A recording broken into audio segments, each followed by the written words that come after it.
Isa ka rin ba sa gustong mag-avail ng bagong-bagong GCash Visa Card at mapadali ang pag-withdraw ng funds mo sa GCash?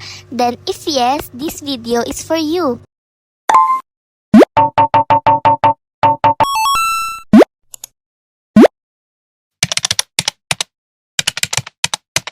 First thing first is i-login ang iyong GCash account. Then i-click ang View All. I-scroll down hanggang marating ang dulo, then click Cards. Dito naman, i-click natin ang option na Order a Card. I-click nyo lang ng i-click yung mga option na next hanggang marating nyo yung order form. Dito sa order form, kailangan lang natin mag-provide ng mga personal informations about sa atin.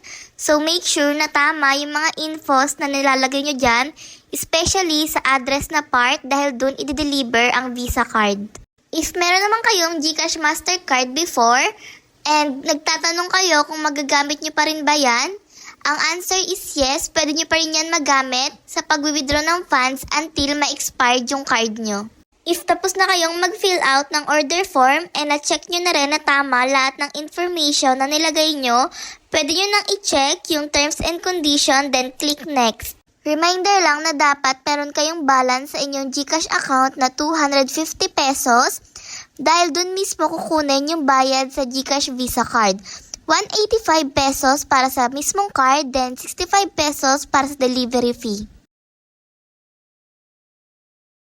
Then that's it. Kailangan nyo na lang maghintay ng 4 to 10 business days bago nyo ma-receive yung Visa Card.